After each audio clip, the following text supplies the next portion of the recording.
This is RSBANDB Update, episode 641, recorded Thursday, October 12th, 2017. The free-to-play expansion, Fletching, lore, and more.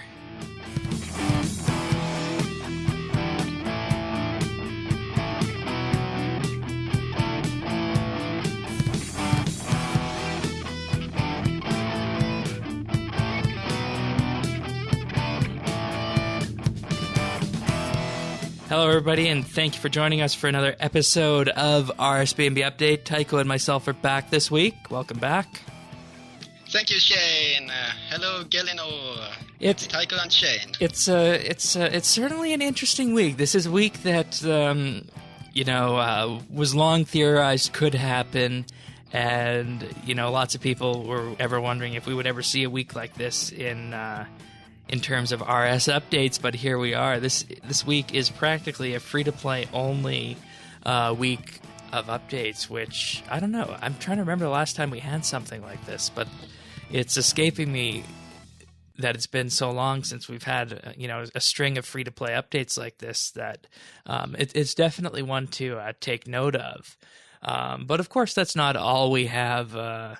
This week we do have the seasonal fall event, NovtumberFest, and of course tech news as well. So I think we'll start with NovtumberFest because the free-to-play updates this week are just the huge, massive amount of things that we're going to be talking about later because there are just so many of them. So let's start off with NovtumberFest. NovtumberFest, of course, takes place in the Lumbridge Crater. And it is a community event just like the beach where you can get lots of free XP, lots of rewards, and, kind of just AFK escape along the way and relax with your friends and whatnot as the fall colors emerge, which I think they've done a nice job of here for this event. What are your initial thoughts of NovtumberFest? I mean, first when I got there, it was another spring fair, another beach, another thing with XP caps, sure. and with rewards, of course, that you can always buy for rune coins. But when I got there, I actually enjoyed myself, and a lot of people turned up. And so I looked around, and the activities are quite similar. That there are some activities where you only click and your avatar makes action for a couple of seconds before you get a message that your arms gets tired. Yeah, and then you need to do something else. Yeah, do something else or click again. So that's towards the AFK escape, but there's also activities where you have to be more engaged that we are going to talk about a minute. But I actually enjoyed myself, and I was a bit surprised, and I thought, what's the difference? What's the big difference between the beach and the NovtumberFest? What do you think is the big difference, Shane? The colors and the XP. Yeah, the colors actually makes me happy. I like the skybox, and as you said, the XP. Well, the XP is feels a bit lower. There's no cap. Right. And there's no cap, and you know what that means? People are going to be there for a long time and lots of XP coming in. Actually, I'm going to say the opposite. I think people are going to be less there, and you know why? Daily escape. Oh, okay, so they're not going to spend all the time there because they have other stuff to do, right? Exactly. There is no daily escape in it. There is no XP cap you must reach every day. There is no goal in it. You are just there if you want to have your XP or just for fun. It's to your own accord. There's no goal to reach. So that removes it as a daily escape. And that makes me happy. I'm there spontaneously to hang around, not because there is a goal to reach. Yeah, okay, that makes sense, actually. Though some of the activities you can't exactly hang around with. Kegger, for example. If you go play Kegger, you get access to your chat, of course, but you're the only one you can see because it effectively puts you in a top-down mode.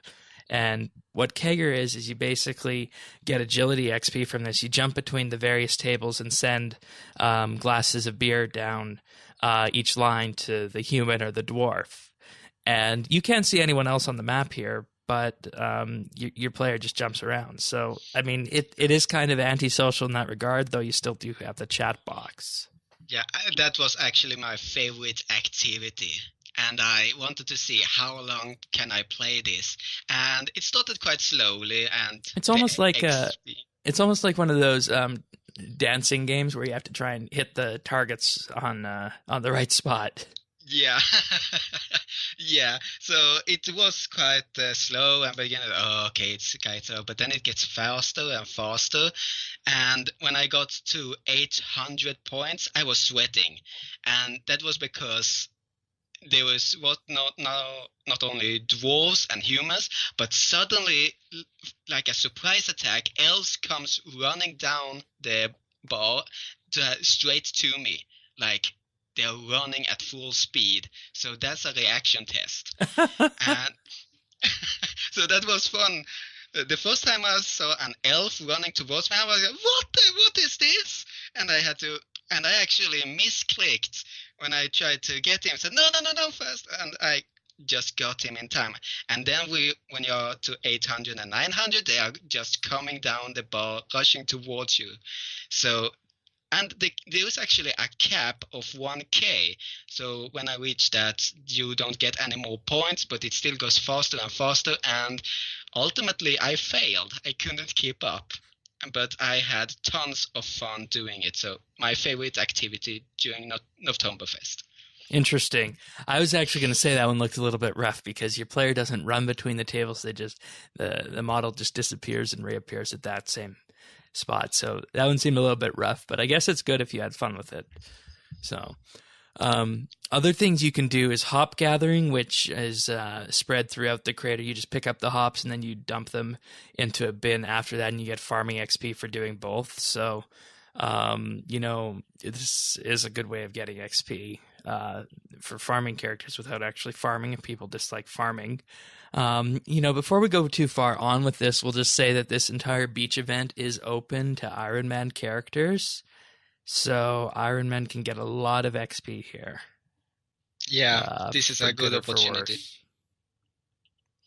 Because I heard from people that, this really devalues Iron Man and whatnot because it's not a traditional way of training a skill. So as a result of it, it kind of just feels like, okay, well, we're getting all these events now that, you might get a boatload of XP coming in from this, and, it's uncapped. So maybe you'll end up just training your Iron Man here rather than actually doing tree runs or runs around the agility course and so on. So yeah, everybody choose to play either normal Iron Man or hardcore Iron Man for a reason. They want their specific style of play. But if we get releases like this, it kind of devalues when they want to show their achievements, that there are other ways. Yeah, absolutely. Anyways, other activities available are the sausage cooking station, which of course gives you cooking XP, Stein crafting for crafting, dancing on a table for prayer XP. Yeah, that I was actually looking at it for like 2 minutes and with equation going around in my head, trying to get this RuneScape logic together. But even for a lore hound with Master Quest Cape, I can't get it together. It doesn't make sense, does it? Yeah.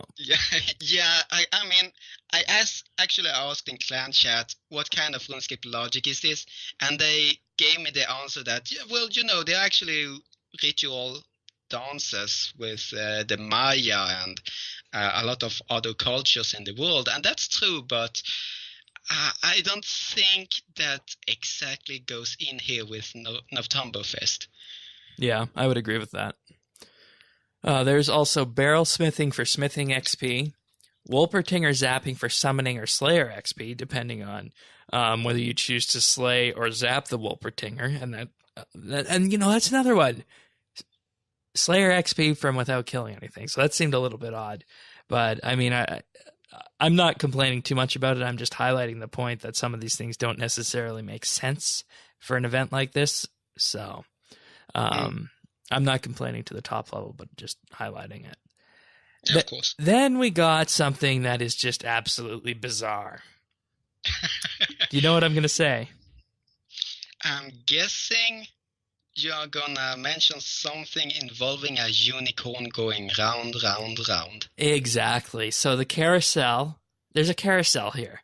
And, you just get a little cutscene of your character riding the carousel. And after that is over, you get some invention XP.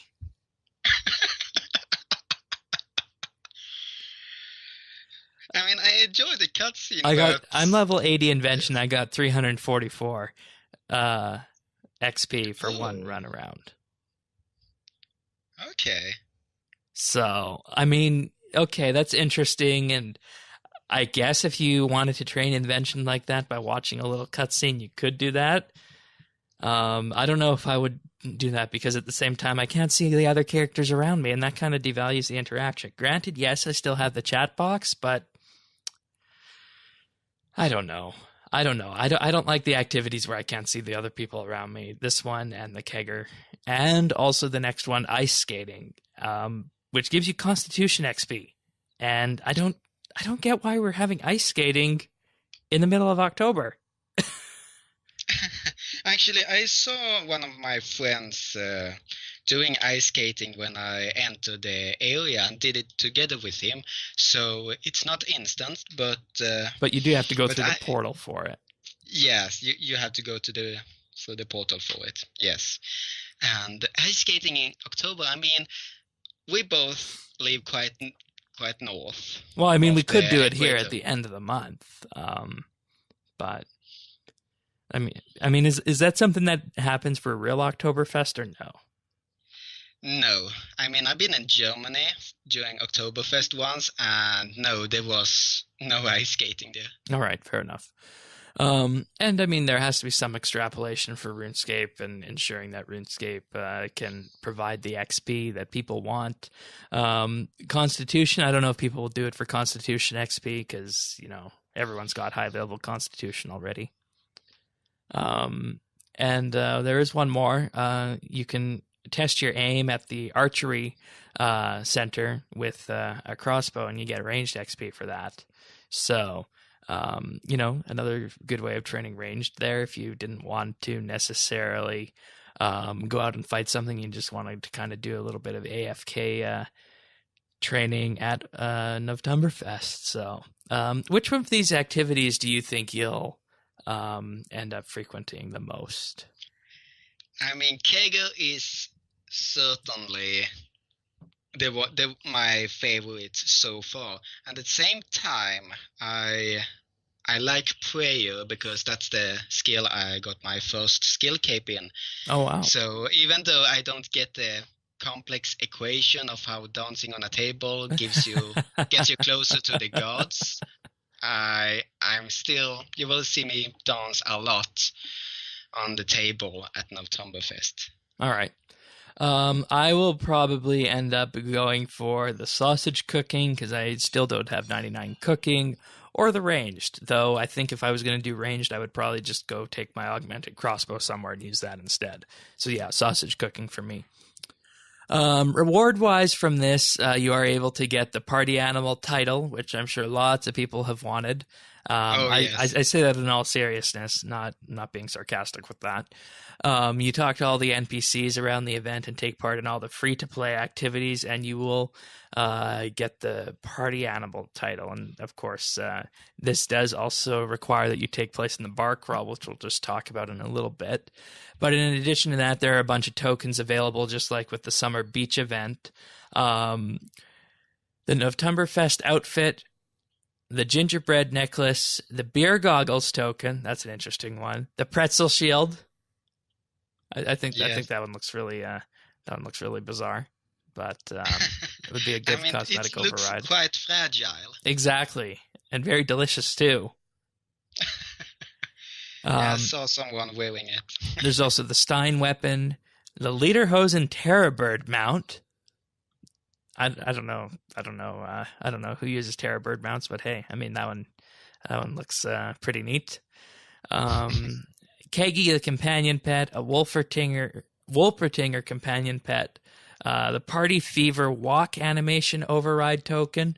I'm not sure what that looks, but I'd imagine it would probably look drunken given the time of year we're in here. Carrying Stein's resting animation, and NovtumberFest dancing, which includes the 4 emotes that are given when you are doing prayer XP. So you can purchase these for rune coins, or you can find them while training at NovtumberFest, or finally, just like all the other ones, they have been made available on the Grand Exchange. So, and a small note here before we go on is, have you been dancing on the table and seen the dancing animations? Yes, I have. Have you noticed how detailed they are? Yeah, and I mean, that is something that, Jagex really puts a lot of effort into with these modern events, which is great because when emotes came out, they were really rudimentary and whatnot, and you really couldn't tell what they were doing, but now they look really good. So, I mean, shake your head and wave and jump. It was quite simple, but looking at this, it's quite gone down the road quite far now. Yeah, I mean you got all the ingredients to throw that ladder hosen on and just be do some kind of dance at a party. So those will probably be the ones that I'll go for reward wise. So, and if you don't have them, you can preview all these emotes by doing the table dancing activity at NovtumberFest. So, yes. I think overall this is going to get less of an uptake from the beach just because the beach is so popular in the summer. But at the same time, there's lots of good stuff here and lots of XP, so people will come here regardless. Whether or not it's a good thing that it's totally uncapped, I don't know. So, but I'm actually happy they removed the cap, because that removes the daily scape, and that's something Jagex wants to go towards to. So this is a good example of that if you want to be here, you're either here for the XP or just for the community. Right, but maybe they need to be looking at some kind of XP cap or some sort of XP throttle down after you reach a certain number. Yeah, or after you unlock all the rewards. They do have that with the corrupted scabbers in Menafos, that after you kill a certain amount, then the XP gets lower down. So that's an option. Yeah, because my concern is that this will become just the go-to training method for this entire time, and it's might be a little bit too much XP. Yeah, because I see your point. Devalue the skill. Exactly. It'll devalue the skill training that exists, and it also sets a precedence for next summer at the beach with the ice cream and whatnot. So,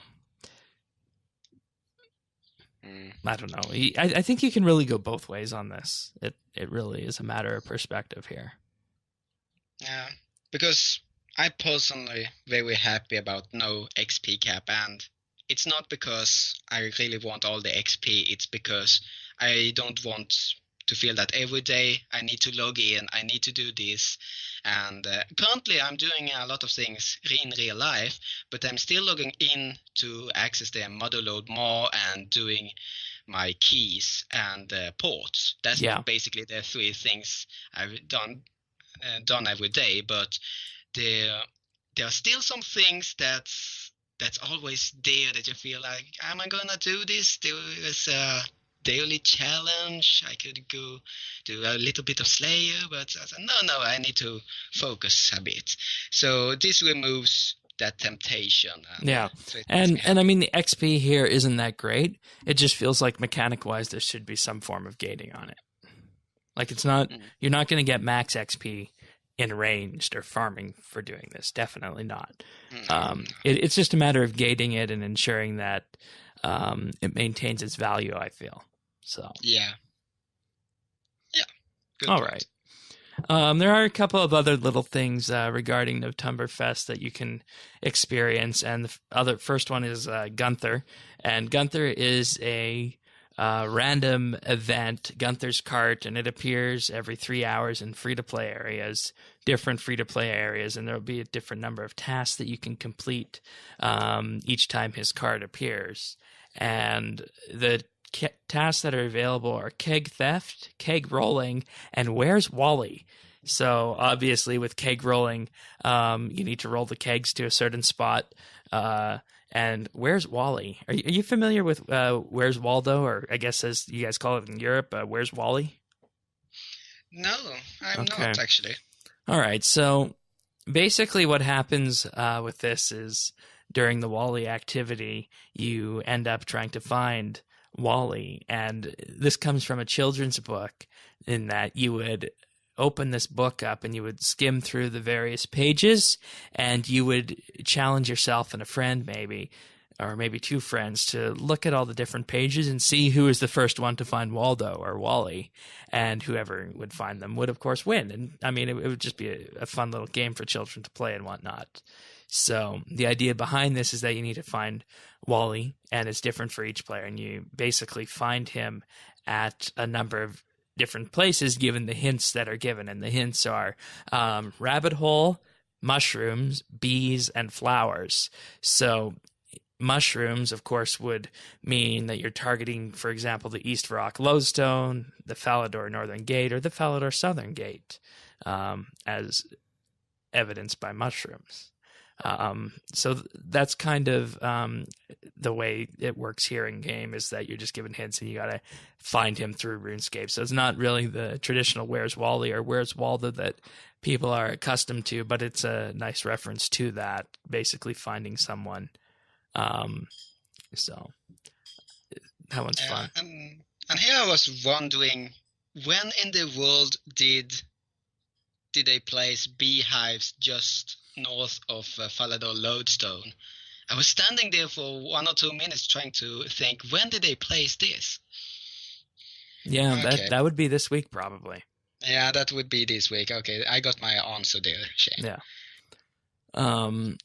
Also, keg theft. When you're doing keg theft, you need to return the kegs that an ogre has stolen. And during keg rolling, you need to roll the keg across a patch of grass, and you need to make sure you time it so it doesn't hit any NPCs that are on the grass as well. So kind of just fun little distraction and diversion things around there. So, and then finally we have the updated bar crawl. You can choose either a standard or advanced card by talking to Johanna in the Lumbridge Crater area. And then you're given this card, and each day of NovtumberFest, you'll be able to go to a various bar and buy one of the drinks there. And it's worth noting that you can stack these all up until the end, or you can do them day by day. And if you choose the standard, you'll receive a small lamp, and the advanced will receive a medium lamp. So I think anyone who's a member and had done most of the quests will probably want to choose an advanced card, and then you'll just go to all these bars, buy a drink, and call it a day. So unfortunately it's not like the old bar crawl where you would have to go to all of them in one chain, and you wouldn't be able to stand. The barbarian bar crawl wouldn't be able to stand by yourself after that was over. Yeah. So this is basically just a tour through all the various bars in RuneScape, get a stamp, and away you go. So yeah, I remember that one, visiting all the bars, and then finally the last one, and then handing it to the barbarian, and they give me, here you go, and I say, okay, you completed it, but you haven't read the card. Oh no, I can't read, but it looks certainly like you have completed them all. That's right. I remember that. Yeah. I've probably done that. Whew. 12 or 13 years ago by now, when I first did that. So. Oh, look at the chain. All right, so there's you have. Yeah, there's NovtumberFest. I don't think there's anything else we need to mention with NovtumberFest. Good little seasonal activity. Yeah, I'm happy with it. All right, so we're going to talk about patch notes, but also there's going to be a central theme to these patch notes, and that is the RuneScape free-to-play expansion. And that's what this ought to have rightly been called here, the RuneScape free-to-play expansion, because everything you can think of free-to-play has been expanded on this week, including 7 new quests, a Soul's Bane, Priest in Peril, Gertrude's Cat, Missing Presumed Death, Perils of Ice Mountain, including the ability to smith pickaxes, Song from the Depths in the first level of Grotwork Cavern, and Broken Home. Wow. So there's lots of quests, and that takes the free-to-play quest points up a lot from where it last was. So that's very interesting. A lot. Yeah. If we just go through quickly them all, A Soul's Bane is a wilderness quest. Yep. So that makes free-to-play explore the wilderness a bit more. Praise in Prail is the quest that always been your ticket to Mauritania. Nowadays, it's not a requirement to access that, but it's always been the quest when you are on your way to the east. And then we have Gertrude's Cat. Now, free-to-play will now have their own cats. Yeah. Imagine that. Their own Which makes cats. sense. I mean, back in the day, that could be seen as a member's perk, but today there's so many other members' perks that it really doesn't matter. So that's a smart move. Yeah, and with the summoning cap of 5, they can already have dogs, so why not cats? Exactly. Then we have the Missing Presumed Death, the start of Sliske's endgame. Yeah, and, we were discussing this, Sirion and I. We were discussing this about this, and, you can be of two minds regarding this, and the first mind is that, this is good. It introduces players to the 6th Age and shows them what's on the way with that quest line. But the downside of it is there's so many references in Missing Presumed Death that you might not get them all, because you remember there's a huge recommended quest list. Missing Presumed Death was one of these quests that had no requirements, just recommended quests to do. So, you're going to get a warning when you start Missing Presumed Death that there are all these recommended members' quests, and a free-to-player can do it, but they're going to be missing out on some of the references for it. Yeah, it's always been this discussion about the 5th and 6th Age quest, because normally you want to play them in, like when you read a book, you start with chapter 1, chapter 2, and then so on until the book ends. You don't start at chapter 15 and then go back to chapter 1 and jump around in the book until when you finish the book, you need to sit for a bit and think about the whole story. And one of the things that I have long wanted for the quest list is the ability to have quests separated by age. So all the 5th Age quests are in one category, and all the 6th Age quests are in another category. Wasn't that implemented? I remember seeing it. Where did I see it? Was it Game Jam? Where did I see it? Yes, you're right, and then didn't make its way into game. Yeah, maybe. I know I've seen it. Yeah. If it's not in game, then it must have been Game Jam. Yeah. Next up, Perils of Ice Mountain. Ability to smith pickaxes. Once again, make smithing useful, free to play. So that's good. Yeah, I remember that quest. It's a fun one. It deserves to be free to play. Yeah. And Song from the Depths, of course, is the quest that introduces the Queen Black Dragon. Ooh, this will be an epic one. Yeah, and what the sense I'm getting from this is that these are good quests on their own, right? Yes. But there's so much more that can follow from these that it's a good way to encourage people to sign up for membership.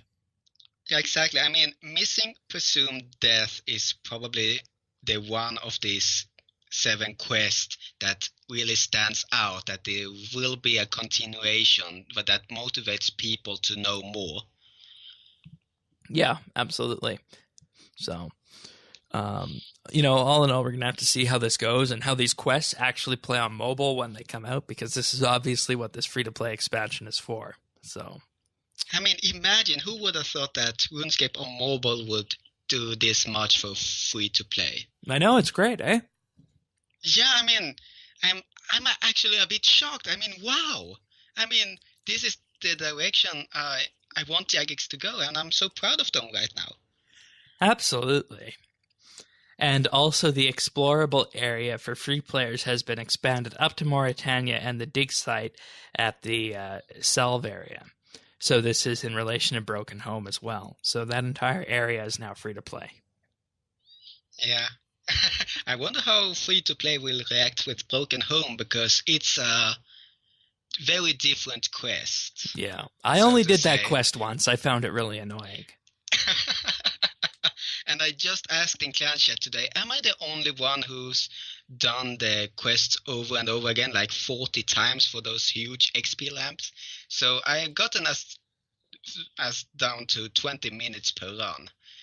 So yeah, I think I'm the only one. Yeah. I actually know a couple myself as well, but I think those were on the trimmed bandwagon. So, all right. Other things here. Fletching has also been made free to play, but more on that in just a moment. And now here's a big one. All combat abilities, excluding Metamorphosis, Berserk, and abilities unlocked by members' content have been made free to play. Woo! I 100% agree with you on that. Because in order to do combat effectively, you need all the abilities. You can't just be limited by your membership status. And when you look at abilities like Metamorphosis and Berserk and Metamorphosis really provide a great advantage to doing combat. Berserk, of course, basically just doubling all your damage, and magic wise for Metamorphosis, making your spells free to cast, so, and increasing your magic damage by that much as well. So you can see why they didn't make those ones free to play. But yeah, and Berserk is also the one ability in the melee combat triangle that makes it the one skill that deals the most DPS. Yeah, that makes sense, actually. Makes 100% sense. Yeah.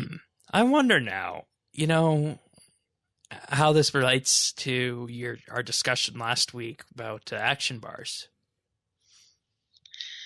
Yes. Actually, I'm so very happy about this, that two identical accounts where one is free to play and one pay to play, that they are now equal.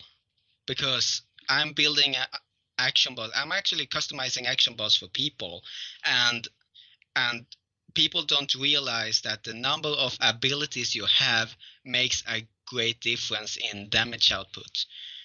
That when one ability is on cooldown, there's another ability needs to take its place, and Right. when it's also on cooldown, you need a third ability, and so on, until you create a sequence of abilities that can just switch each other out and continue ongoing forever and ever.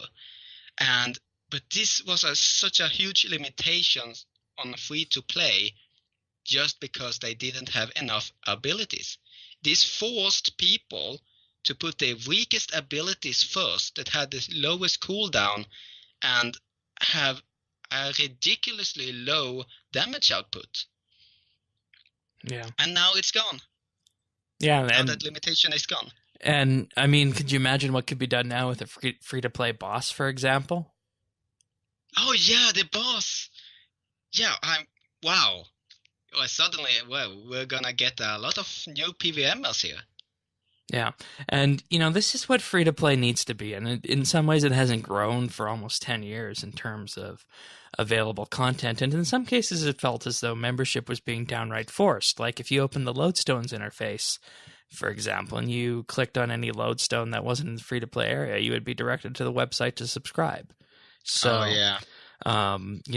It's good that free to play is being made to feel as though it's actually, a fully featured game, which is something that I think free to players need and Jagex needs. So, overall, very good. And perhaps aside from the Fletching announcement, this is going to be the biggest thing that came this week. And I don't know if you agree with that. Yeah, I actually agree with that, because it was a huge limitation for the free-to-play PvM community and PvP. I mean, I can't even imagine the limitation. And now it's removed. This is certainly the second biggest update of the week. Absolutely. All right, and also a bunch of weapons and armor have been made free to play. We'll just go through these quickly and talk more about them in the patch notes, maybe. Offhand weapons are now free to play. Those weren't. And once again, that was another huge limitation of EOC. If you were doing EOC and you're free to play, you practically had to use a two-handed sword to get the full benefit and the max DPS before. So now you can use an offhand like the rest of us do. Coifs have been made free to play. Studded leather armor, hard leather chaps, hard leather cowl, spider silk shield, and a carapace shield have been added. And also wizard armor, including the boots and shield, have also been made free to play. Following this, the Shooting Star D&D has been made free to play. That's a mining distraction and diversion. The Evil Tree D&D has also been made free to play. And access to the Warriors Guild, including Defenders up to Rune, has also been made free to play. Wow, that's probably the third biggest one. Yeah, Defenders. You know, I remember we had a questioner a long time ago. I think it was Wiley or something. Basically had the feeling that Defenders were one of the... I think it was Wiley. I'm sure Wiley's listening, and correct me if I'm wrong. But Defenders were one of the most undervalued weapons in the game because they, of course, gave you a little bit. I think they gave you a quarter of the main hand damage, but they gave you all the access to the defensive abilities. And I think free to play will find a play style in that as well. So that's great. Yeah, they will. So. And of course the D&Ds, which, I mean, who can argue with Evil Tree and Shooting Star? So. Yeah, that's good activity. It brings more life to free to play. Indeed. All right, so we're going to move on to the full patch notes right now, but there's just a couple here before we get into the actual skill fixes that came with this. So there was an issue that was preventing retro skill capes from activating, and this has been resolved. I use the modern skill capes, so I guess this wouldn't have affected me, but that's good to know. Do you see many retro skill capes around or actual skill capes around? It seems like all we see these days are 120s. I mean, I know one person that we're going to mention later today that actually sent in questions to us that has a retro smithing cape, and it was basically his trademark. And he hasn't been wearing it for, how long has it been? 2-3 weeks? And it was something very dear to him. And then we have an untrimmed invention cape from our hardcore Iron Woman. Oh boy! Also was dear to her. So now that this has been solved, we have two very happy clannies that have it back. The measure of progress for Blueprint Discovery has been improved with the addition of very good placed between good and excellent. So basically what this does is it allows for another step along the way to kind of fine-tune that order of components. Because as it is right now, there's 120 different ways you can order those components. And it takes a little bit of trial and error to get to the point. And adding this extra spot to very good allows you to know when you can start shifting them around again. So yeah, very good. I'm pleased with that. Now here's one. Players now stop pulling prawn crackers once they are destroyed. That would explain a bit. Yeah, it would, wouldn't it? Yeah, because I've seen people like standing forever at the GE pulling and pulling and pulling like there's no end of them. Yeah. And there's actually an interesting story about this. Last week after recording on Twitter, there was a tweet by one of our friends, KJTH, tweeted, "Opening all my crackers will take 25 minutes, and opening all my prawn balls will take about 85 minutes. There has to be a better way." And this is what the progress bar, the Make X progress bar, told him, is that it would take that long to do. And he would need to stand somewhere at the Grand Exchange with someone for this amount of time in order to open all these crackers. So while you can stop that, I mean, yeah, I'm at a loss for words for this, and I think the best option for this should be if you have more than 20, let's say, just open them all at once and give the contents to the player noted, because let's be real here. Who wants to stand somewhere if they have a huge stack like this for 25 minutes or 85 minutes, right? But we all know this is a dating site, Shane. This gives more player time. People gotta be together, do something together. Oh, perhaps. And, I mean, you could watch a whole movie for 85 minutes sometimes. Yeah, exactly. This brings people together. And combine them both, you got 110 minutes there. That's a full feature film. Yeah, there we go.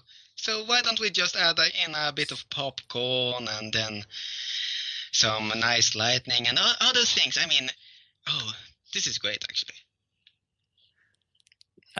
I as much as I want to agree with you, I have to say there is a problem with waiting for 25 and 85 minutes to open this.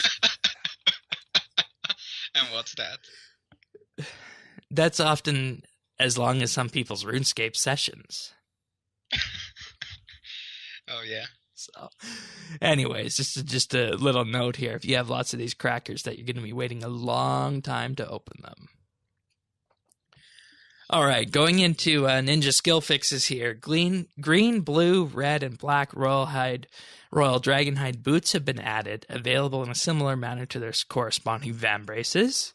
That's good. Complete the set finally. And this is good for me because I'm a cheap person and I don't have any ranged boots. I never bought any. So maybe I could get some royal dragonhide now. I've been accustomed to the manner that not only for ranging, but also for smithing, that you can't make gloves and boots. So you can only make the helm and body and legs in terms of yeah. Oh, and shield, of course. Yeah. So this is actually the ranged combat triangle now has access to boots more than. Wait, actually, you can make mage boots. So now actually you can't make rune boots in the melee combat triangle. Interesting. But I agree with you that this is a good addition to the skill. Yeah. The boots, of course, are exclusive for Slayer, the melee boots. Oh, yes. Basilisk, Turoth, and Kurosк boots are now power armor instead of tank armor to differentiate them from Dragonhide boots. All right. That's interesting. Yeah, exactly, because as you said, they are Slayer drops, so not to make them worthless. If you can make them with a crafting skill, they need to be more powerful. Yeah. Conversation on sawmill operators have been rewritten to loop back to the start of chat. I guess there was an issue where you would need to just close the window entirely, so it's good they added that go back option. Limestone bricks and mystic armor have been added to the crafting skill guide, and these, I'm guessing, because they've been made free to play. Yeah, will we get to the mystic armor later? We will. Yeah, that's a big discussion. Yeah, that's a big one. The soft and hard leather sets can now be purchased from the Gnome Shopkeeper in Burthorpe, Lowe's Archery Imperium in Varrock, and the Ranging Guild. The latter two will also sell the studded leather set. So if you don't want to craft them and you have a bit of GP lying around and you're a low-level free-to-play player, you can just go pick them up at one of these shops. So that's excellent as well. Yeah, and the other thing is that throughout RuneScape, there's always been easy to find melee armor. I mean, everything from bronze to rune. But if you are looking for range armor, it's quite limited. But not anymore. Yep. Now you can go to Varrock and just buy your range armor, even if you don't have the crafting skill. That's huge for starting players. Yeah, and they also added black wool, so you can now craft black cloth, and neither strips or balls are destroyed once they're dropped. Sheared sheep also take less time to regrow their wool, and the sheep in the southeast Taverley pen no longer wander away from it. And finally, a herd of black sheep has assembled between the Dark Wizard's Tower and the Makeover Mage's house, so you'll be able to get black wool from black sheep. So, There's actually a funny thing about this. There's a horror film that was made in New Zealand, and it was called Black Sheep. And the idea behind this was that you'd watch this on Friday the 13th or something, and you would see these black sheep ultimately take over a town. And it's a New Zealand classic, apparently. I've seen it once or twice here on the Space Channel.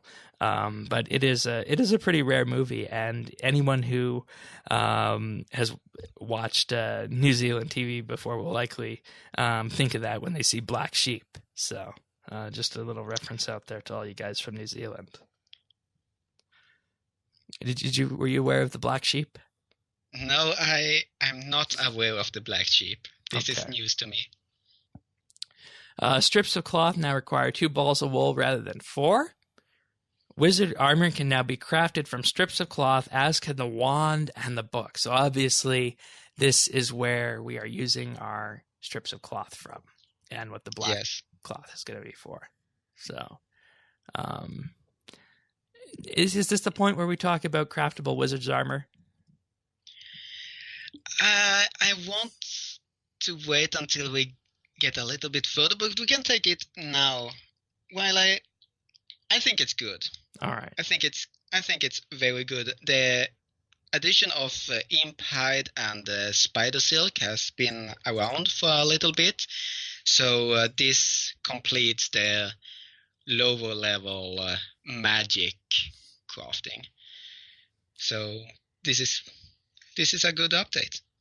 Yeah, and also with this, the wizard armor set has been completed with a set of level 1 wizard boots, which have been added to the same drop table as wizard gloves, and the level 20 wizard boots have been redubbed as the wizard boots T for the sake of clarity. So that makes sense.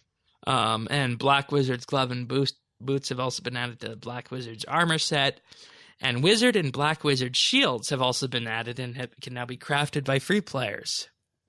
So once again, really providing the sense I'm getting here is an early level combat experience for free to play or just new players in general. Because if you think about it, what did we have before at low level for magic shields? What indeed? Exactly.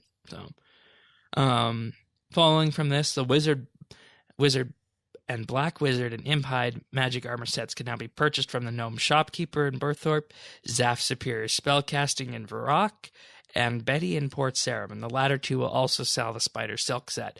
So once again, just the same way as they did for the ranged ones, if you don't want to craft it or you don't know anyone who can make it for you, you can just go to one of these stores and buy it with GP. Yeah, you have a fair start, and there's actually something in it that's quite big for high-level players, and you know what that is? What is it? Powerful components for invention. That has been something that's been troubling players for a very, very long time. And how do you Because get you it? could only get it from the wizard armor. Exactly. You can only get powerful components from staffs and wizard armor. That's basically it. So you had to visit the staffs shop, but that's expensive, paying 1.5K for something that's basically junk. But now, the Gnome shop in Burthorpe is my favorite shop when it comes to invention components. And it now sells imp-hide wands and books. And I mean, even books, imp-hide books. That gives you a source, a legit source to ethereal components. But what's the junk chance on something like imp-hide? For me, that has a maximum junk reduction. That should be just below 70% junk chance. But the point is still that you now have a legit source, and it's cheap. It's much cheaper than battle staffs. And I mean, if all else fails, just make it yourself, right? Yes. Okay. Yeah, so okay, this is very good because it completes a circle of the economy. I like this. Exactly. This certainly, and this is probably the reason why battle staffs has crashed in value recently, because the one thing they were needed for was powerful components. But now with the release of this, not only low-level players can get their magic armor, when they are starting a new account. Now the high-level players have a reliable, good income or good source for powerful components. Yeah, that's excellent. And I mean, who would waste now battle stabs for these components when you can get it here? So Nobody, they've been crashing now. excellent update. All right. Players can now speak to Swak in the Artisan's Workshop to find out how many pieces of burial armor are still needed by Dorix. So that's kind of referring to the Dorix quest and the post-quest content there for smithing and the smithing introduction. Mystic Cloth has been added to the drop tables for regular and elite Ankus, the Giant Mole, the King Black Dragon, and the Chaos Elemental. And of course, what you can do with Mystic Cloth is craft the Mystic Armor. Yes, and that's where we come to the next point. The blue mystic armor on drop tables have been replaced with an equivalent amount of noted mystic cloth. Yeah, and this is for, of course, Slayer creatures and yes, other mid to, I want to say low to mid-level monsters here. So this is also good. This is very good. Do you know what I'm thinking of when I'm reading this? What's that? That a couple of episodes ago, you talked about, I mean, it must have been like 20 episodes ago now, but do you remember talking about RuneScape Remastered? Yeah. Yeah. The theory that everyone thought was coming? Yeah, that they had to remake the game, and you talked about making it that the bosses and the Slayer mobs doesn't drop finished product, but products that needs to be processed. And this is an example of it. It doesn't drop the finished mystic armor, but cloth that you need a crafting skill to make a finished product. And this is just excellent. And, this is what they said in the scaling talk that they were going to do going forward, that there would be an emphasis on material rather than finished products, which... Exactly! This feels like an experiment. Yeah, and, I mean, they could definitely also do this with high-end members' bosses as well, I think. So, excellent. I mean, I can't even express myself. This is excellent. This feels like a step in the right direction. This feels like an experiment that they are going to monitor how people react to it.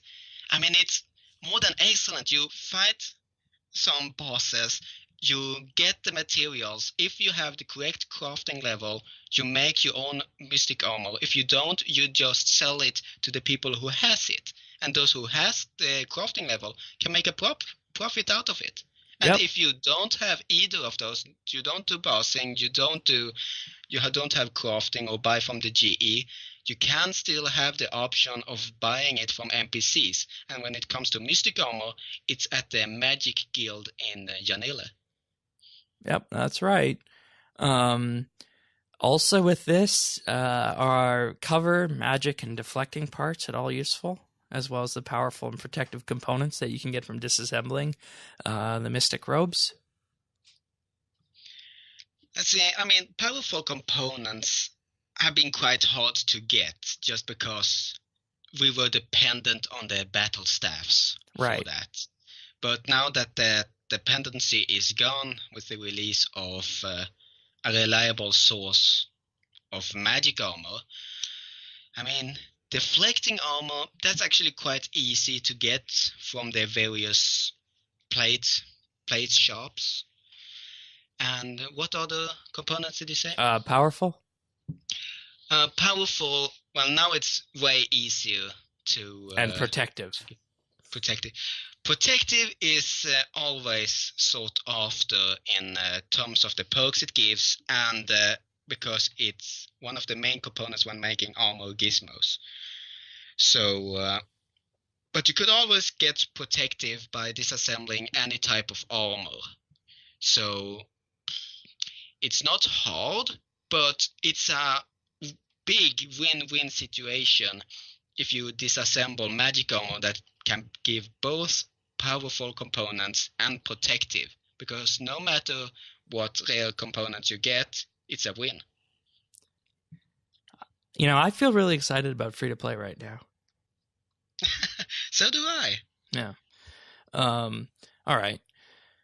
So moving on from that, Black Wizard gloves and boots have been added to the Black Wizard set. Wizard and Black Wizard shields have been added and can now be crafted by free players, which we talked about earlier.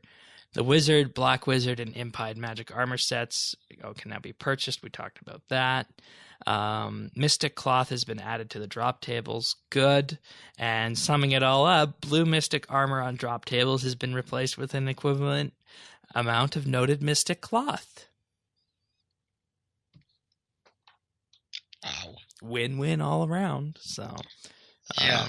very pleased with this update. And like you said, it's a good experiment, and we'll have to wait and see if this manifests itself elsewhere in game. So. Yeah. One note though, that when I thinking about it, the high level power armor, the Malevolent for melee, the Sirenic for range, and the Tectonic for magic is built on this. That you get the materials, but unless you are a very high crafting level, you can't make it. And then very high level craftsmen can make it and sell it on the GE, and then PVMers can wear it until it degrades to dust. Yep. So what we need to work now next with is two things. The first one is just the drops of the dragon hide, the plate from bronze to rune. Let's see, bronze to rune plate bodies, then the dragon hide, and then I don't see a problem with mage actually. That's already covered with the mystic. So the range and the melee combat triangle, that needs to be covered. And the second thing is, I know I'm going probably to upset people about this, but God Wars Dungeon. You get Bandos, Armadillo, and Subjugation armor from the as a whole product. I agree. I think that actually needs to drop as raw material. I actually got a solution for this. You could call it a bit of a two-tiered solution. What is that? Tier 75 right off the bat? That's tier 70. Tier 70, okay. So, you know, you can get it for free from drops in God Wars Dungeon and whatnot. My solution for that is to add drops to the God Wars Dungeon, the original God Wars Dungeon, and have it so that so you get the piece of armor, and say over time you get 1,000 of some piece or something, right? 1,000 of some item, and then after that you can use your crafting, rune crafting, or smithing skill to build this add-on to the armor, and then that could take it up to tier 75 or tier 80 and extend the life of this armor to more people, because, you know, it's tier 70 already. So if we took this up to tier 75 or tier 80 instead by adding on a component to it, they could also fulfill their goal that they talked about in the combat talk at RuneFest by adding a little bit more diversity to combat and combat equipment. Because what's the difference between something that is already in game at tier 80 versus something else at tier 80, right? So they could add some kind of special God Wars effect to it, you know, maybe some kind of passive or something when it gets taken up to tier 80. So that's my idea on how to bring that into the God Wars without actually changing the drops as they are now. It makes me worry because there are already, I think RuneScape is on the limit of having too many armors and having too many set effects, to the point that you'd only take what's the easiest or the best. Because one example of this is the Dragonstone armor that I don't see anyone using or even mentioning it. I actually not even sure if it's on the defense skill list. I don't know. That's a good question. I'm actually not sure about that. I don't think that unless one gets it as a drop or somebody happens to mention it, I don't think anyone is going to know what it is. Yeah, and I mean, it's still absurdly expensive. 10 million for the top. Yes, it's expensive. Yeah. All right. Next batch of Ninja fixes focuses on fletching. Of course, fletching is now a free-to-play skill, everything with it, but here's some of the wider side effects that we snipped out of the patch notes from this. Free players can now cut gems from opal through to diamond. Previously, they could only cut sapphire, emerald, and ruby. So that's nice. Teak logs, mahogany logs, and magic logs are now free play objects. However, some trees can only be found in members' areas. This is perfect. Perfect. Because fletching is free to play. Mahogany logs, teak logs, and magic logs are some of the logs that exist in game that are in highest quantity. Teak and mahogany, of course, from the Miscellanea Kingdom, and magic logs from all the various NPCs out there and thieving that drop them. So if there is another huge source here for magic logs and they can start being gobbled up by free players going for 99 fletching, hey, that's great for woodcutters. Because I remember the day when someone could woodcut from level 75 to 99 doing magic logs. Yes, it would be slow, but oh boy, would they make a profit. And if we can get back to that point, that would be absolutely amazing. So I have high hopes for this. I don't know if we'll get back to that point of where we were at one point, but you never know. Magic logs currently at 542 GP.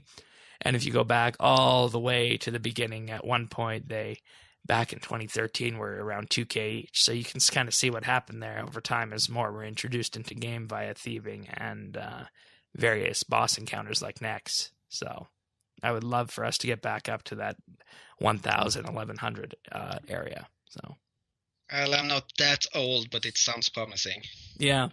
So, and this was the time also when you could go from that level from 75 to 99, and with that, you would have enough money to buy a party hat. That's how long ago I'm talking about. Wow. Oh boy, we do show our age from time to time, don't we? At least I do. Oh, yes. Well, I'm also old, but in my own way. Right, Hazelmere, the 500-year-old yeah, dwarf 350. or elf or whatever the heck you are. I'm like gnome, you know. Okay, 350, right, not thank 500. Evil trees are now free to play. As such, the woodcutting outfit can now teleport, but not spawn evil trees in free worlds. Excellent. Dungeoneering equipment up to and including tier 50 is now equipable and craftable by free players, and Dungeoneering T60 equipment isn't craftable for free players, but is still equipable and can be potentially acquired through drops in free-to-play worlds. Yeah, through boss drops. Yeah, so very good. And you know, I don't know how many people see Dungeoneering as a free-to-play skill because you get the best XP if you're a member, but we tend to forget that Dungeoneering was Dungeoneering was one of the free skills that was most recently added to the game. So, yeah. All right. Moving on to quest fixes now, which we know we're all going to like here. The Anger Mace from a Soul's Bane is now wielded and named as a two-handed maul, and the Anger Axe has also been made a two-handed to better suit the model. All right. I don't think I ever used these out of the quest, but there we go. Cosmetic overrides for the Anger Sword, Anger Battle Axe, Anger Maul, and Anger Spear can now be unlocked by completing the Soul's Bane quest. That's good there as cosmetic overrides, isn't it? Yeah, especially since it's now free-to-play rewards. Yeah. The skill checks for Perils and Ice Mountain are no longer boostable. All right. So that's basically if you need to do the quest, then you have to earn your way to do it. Yeah. But at the same time, it has been lowered, as we will see in just a moment. And you know, back in the day, this was a thing where people would actually boost their friends in order to do this, so they could get into Mauritania and access, believe it or not, the Slayer Tower. So, yeah, I remember that. Yeah, I actually remember that. Also, the member skill requirements for Perils of Ice Mountain has been... I'm sorry, not Mauritania. I'm thinking of Priest and Peril, not Perils of Ice Mountain. The member skill requirements for Perils of Ice Mountain have been reduced from 10, 11 to 5 to accommodate the member skill cap for free players. So, of course, even if you're not members, you can still level up to 5 and do this for free. So, that's very nice. Yes. Very nice. The XP reward for completing Perils of Ice Mountain is now given in the form of a lamp. It'd be nice if they did that with all the quests, to be honest. That gave combat Yeah, XP. exactly. I know a lot of people that wants the quest rewards to be given as a lamp, a book, or any other type of option. Yeah. A list of recommended quests has been added to the accept window for Missing Presumed Death, and this is as we talked about earlier. Because Missing Presumed Death opens up the 6th Age, you can do it without requirements, but there's lots of lore that you might not get going forward. So that's good they give people a warning here. Yeah. The quest information for Death Plateau no longer asks for a pickaxe, since all players now possess this in their tool belts as the default item. I remember that. This episode is like taking a stroll through memory lane. Like Perils of Ice Mountain, Priest and Peril, Death Plateau, and so on. Yeah, it makes me feel really old. No. All right, now on to some non-necessarily free-to-play centric fixes, but the healing area at the Grand Exchange is now larger, and the area at the Grand Exchange that hides familiars is now smaller. We kind of talked about this last week, didn't we, in regards to hiding familiars? So, that's nice. Very nice. The Tusk of War Priest armor set effect will now only work when 3 or more pieces are equipped. I'm not entirely sure why it was doing that with only 1 or 2, but all right. The entire lava maze in the wilderness has been made has been made single combat only. Of course, it's free to play. It's in that part of the wilderness. The client no longer crashes when the window header is placed over the ribbon in edit mode. That would be a fun little crash. Improve the likelihood of receiving low chance components when auto-disassembling while logged in to better match the chances with regular disassembly. I'm guessing this is the case of somebody doing an analysis and finding out that doing it with machines wasn't as profitable as it should have been. Exactly. And I mean, I can see why they would want to put that in as a caveat, but it should be competitive, right? I think. Yeah. Because it is one of the high level invention items, so it should definitely be as competitive, just less click heavy than the standard invention disassemble way of doing things. All right, so moving into the wilderness, free players can now pass through the high-risk wilderness wall, which remains intact, and the wander range of the Chaos Elemental remains unchanged. And, of course, keep in mind here that the Chaos Elemental can be killed by free-to-play now and has its own unique free-to-play drop table. Oh, yes. Blue dragons have been added to the wilderness north of the Forgotten Cemetery to provide a source of blue dragon hide for free players. Once again, filling out the crafting and ranged tables here and providing the full experience for free to play, which is really good. And also, they could have gone though with pay to play, providing the materials, and the free to play gone through the resources, just as we saw with the teak, mahogany, and magic logs. I don't know. I mean, they get full access to green dragons now, though, free to play. Yeah. So, I mean, there's nothing wrong with having a few blue ones in the wilderness, because that's what the original wilderness was meant to be for. I remember a time when the only free-to-play rune rocks were in the wilderness, and you had to do that. So, and when thinking about it, green dragonhide is tier 40, if I remember right. That's right. And blue dragonhide is tier 50, which is meant to be the tier when you do Dragon Slayer, because rune is tier 50. And same for Mystic. You shouldn't be able to wear the Mystic body until you do Dragon Slayer. Yep. The Mage Arena Cave, which is accessed from a lever northwest of the Mage Arena, is now accessible to free players. The southeast corner of the wilderness, west of the Mauritania Slayer Tower and north of the Salve area, is also now free to play. And the deep wilderness is now accessible to free players, as is the deep wilderness dungeon, accessed south of the Pirates' Hideout. So all of the wilderness is now free to play. Also including Gundai the Banker and Lundali the Rune Seller are now visible on free worlds in the Mage Arena Cave. However, Collodion is not visible. He is the one you talk to do the Mage Arena in the wilderness. Yeah, Mage Arena challenge that will give you the access to the god spells, and then later on give you your very own god cape that has a very high magic bonus. Yeah. That cape is still underrated, I think, if you're leveling up. So yeah, it's actually very good. It's better than a skill cape. For that magic bonus, right? Yeah, for that magic bonus. It's better than a skill cape. So if you're going offensive, go with your god cape. The only thing that you should bring that's over your god cape is either max cape, comp cape, or your what's the name? The Tsar language. It wasn't seal. Mage. It was Tsar Mage cape. I'm not sure what you're trying to get to there. I'm not sure what item it would be. There is a PVM challenge that's called fighting. The fight cave. Well, I think it was the fight cave. You get. Is it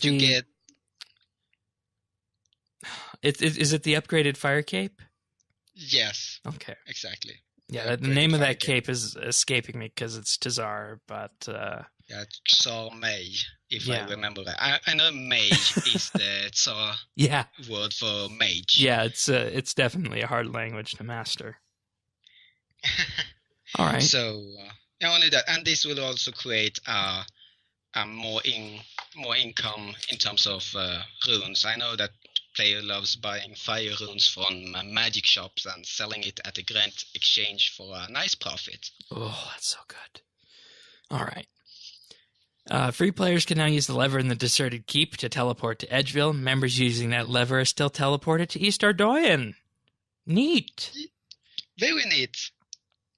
I remember the old days when PKers always were always there, always there waiting for when you had to go in there to do level 3 clue scrolls, right?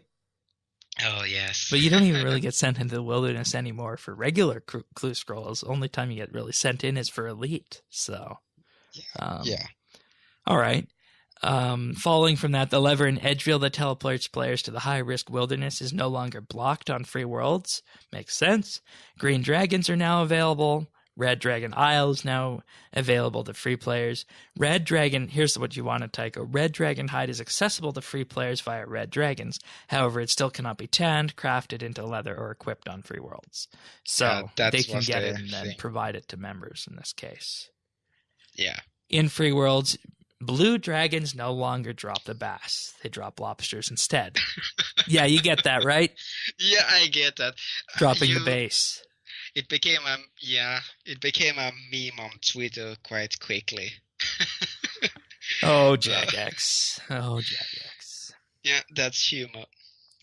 That's humor right there. The boss pets for Chaos Elemental, Giant Mole, and King Black Dragon can now drop in free worlds. However, the King Black Dragon boss pet still has a 99 summoning requirement. And finally, the Last Rider's book, dropped from the King Black Dragon, is now available in free worlds. So there we go. A Master Quest Cape requirement that took me quite a while to get. Now the free-to-play will have a chance to get that. And I think they added thresholds to it at some point too, didn't they? Yes, they added thresholds to make the very unlucky players have a higher chance to get it. Yeah. So they increase the chances for them. But in theory, they can still be very, very unlucky. But that's quite the extreme cases. All right, moving on to our last section of ninja fixes here. These are fixes for free-to-play in general. Remora's Necklace, the Coral Crossbow and Coral Bolts, and the first level of the Grotworm Lair, and the Royal Cape dropped by young Grotworms are now all free-to-play. Kittens from Gertrude's Cat are now free-to-play. We talked about that earlier. Free players can now complete the Varrock achievements to choose the color of their kitten. They can also obtain a cat training medal from Gertrude by killing 100 rats. So, of course, we talked about that and summoning and cats all earlier in the show. So, yeah, and they can even become purple cats. Yeah, if you do the Halloween quest from that one year. Yeah, so, swept away. There you go. The first 4 tasks from Doric and Boric, after What's Mine is Yours, are now available to free players. So that's. I'm very happy about that because it's mini quest and it doesn't make sense when a pay-to-play mini-quest requires 15 smithing. Yeah, no sense at all.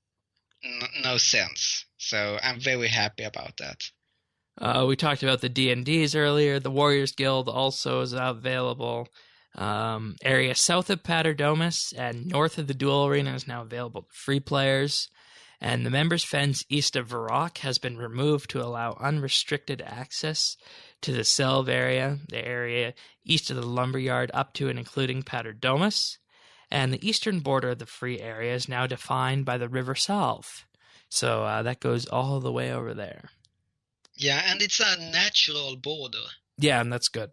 That's very good. I remember also there being a picture of Jagex missing one small bit of the fence that was just by a tree, and players then begging them not to remove it, that let it be a reminder of when there was a border here, but apparently they are going to remove it on Monday. Okay.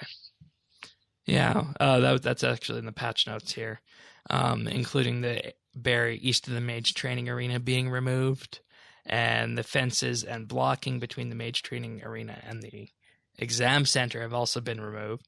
Though I'm guessing the Mage Training Arena, is that free to play? I don't think it is. I don't think there is a barrier to when you're going to enter. Oh, right. The building, it's a magic barrier you need to enter. Okay. Yeah, so I don't think so. I mean, they have. No, it shouldn't be. It should still be pay to play. Free players can now enchant, wear, and trade sapphire jewelry, including the Ring of Recoil, Bracelet of Clay, and the Games Necklace without teleport, in addition to the Amulet of Magic. Free players can now pay the Somwell operator to convert regular logs into planks, so I don't know why the free players would need planks. I mean, they still need to get 5 construction, so even though they can run to Crador Island and pick up planks from the beach, I'm guessing they still want a reliable income to train their construction skill, especially when you have your home in Taverley and just outside is a sawmill that you can't use if it's paid to play. Yeah, that makes sense. So it's more like a real introduction to construction instead of buying planks from the GE. You can actually make it. All right. Free players can now smith bronze, iron, steel, mithril, adamant, and rune pickaxes after completing Perils in Ice Mountain. You can also smith blurite items following Knight's Sword. You can now smith crossbow limbs up to runite. And you can craft T50 Mystic Armor from Mystic Cloth, which we talked about what a boon that's going to be. Oh, yes. Limestone, crafting limestone bricks, and even the Humble Rock are now available to free players. That's nice, because that's a construction component right there. Yes. The Empowered Water Staff can now be undropped by Unholy Curse Bearers for free players in Dungeoneering. All right. The bronze and iron nails are available to free players, as are saws and bracelet molds. Although inaccessible, the bottom section of Shattered Worlds entrance in the Lumbered Swamp has been marked as a free area to better mark the perimeter. All right. That makes sense, I guess. Yeah, that makes sense. You want the water to be the natural border between free-to-play and pay-to-play. Yeah, definitely. Death Plateau has been marked as a free area, so it can be seen on the world map to aid in navigations. While players are playing the eponymous quest, it still requires 15 agility. The Odd Old Man is visible in free areas for the sake of missing presumed death. We talked about that earlier, for better or for worse. Strange fruit can now be eaten on free worlds and can be obtained by defeating the Chaos Elemental. That's fun. You remember back in the day you could only get strange fruit from the strange plants? Oh, yes. I remember it was a random event. And I remember I was doing the slide puzzle for Monkey Madness, and a strange plant grew up beside me, but I never noticed it, even though I have my friend beside me screaming at me that, oh, there's a plant beside you. And it started attacking me, and I had to flee away from it. But nowadays you can find a strange plant just by the crystal tree in Brimhaven. For those that didn't know, that if you just stand by the crystal tree a little bit more to the west by the small pond or oasis, and just stand there for a minute, enjoy the landscape, then suddenly a plant will start growing next to you. Yeah, and you got to make sure you grab the fruit, or else it'll start attacking you. Actually, it's not attacking you anymore. That's unfortunate. Yeah, but you can still pick the fruits from that. All right. Free players can now bury dragon bones for prayer XP. That greatly amps up the rate of free-to-play prayer trading. I remember when big bones were the only way, so that's good. Looms can... Oh, sorry. Go ahead. Yeah, so it's both good for the prayer XP and slaying. It makes dragons more attractive, and what's more, they can now buy it on the Grand Exchange. That's going to be a huge difference for those training prayer in free-to-play. Oh, it's just a breath of fresh air. Yeah, it is. Looms can be used by free players, and the strip of cloth in Regicide crafted from balls of wool can now be spun in free worlds, though the crafting level has been reduced from level 10 to level 1. Makes sense. Yeah, makes sense. The maximum total level message for free-to-play has been increased from 1656 to 1750 now that Fletching is a free-to-play skill. Excellent. That's very nice. And some errors have been fixed in the skill guides. So free players can now stop burning rabbit at cooking level 34. Marintil is now marked as a members only item. The wooden shield, salve, proto leather, and novite armor in Daemon have been added at defense level 1, as well as soft leather armor. The tangle gum short bow and longbow, the novite arrows, and the proto leather equipment in Daemonheim are now accessible at ranged level 1. Mentions of wizard, impide, spider silk, batwing, split bark, Mystic, and Griefalic shards have been removed from the wand, orb, and book entries since they only require defense now. So, there we go. Yes. And there is the biggest RuneScape free-to-play expansion ever, in addition to NovtumberFest this week. I think we know which is the core update here that everyone has been excited about this week. And that would be free-to-play. I think. Yes. I think me personally, just because of what it means for the game. So, in any case, we just got one more RS thing before we move on to our questions from the week in tech news, and that is the drop rates that have been revealed for Araxor, Calphay King, and Rise of the Six. You ever fight any of these boss critters? Yes, I used to fight Araxor and Araxi a lot back in the day, and I got one leg at 16 kill count and another leg at 18 kill count. So oh wow, I was really lucky there. I remember a friend called Alfred that really is a PVMer to the soul, and sadly he doesn't have any RNG, so he just looked at me and gave me his classic thing he used to say to us, that go and sit on a pine cone. That's basically his answer to, well, you got RNG and I have not. Yeah, and the reason for this is if you're fighting a Raxor solo, you have a 1 out of 120 chance at a weapon component, so fang, web, or eye, and 1 out of 140 chance at a leg piece, which of course is top, middle, or bottom. So, as you can see there, your 1 out of 16 was pretty good. And, you just imagine what it takes to fill these together and how much time you would have to spend to put together an Araxor piece of equipment. So I actually have a Nox staff made from scratch. Oh, nice. How long did that take?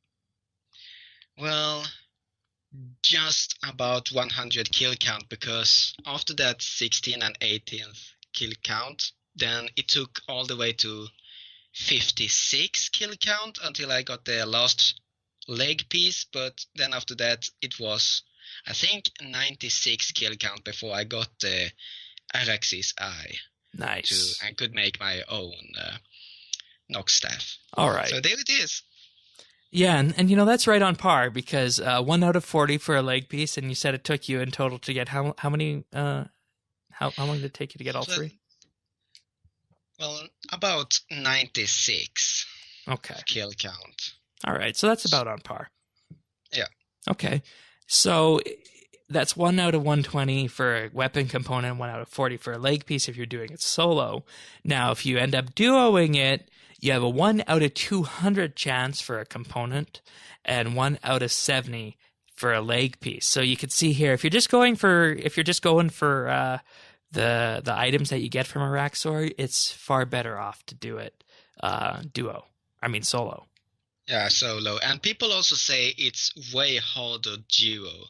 So unless it's introducing somebody to Araxor and Araxi, then I think it's way better to stay solo.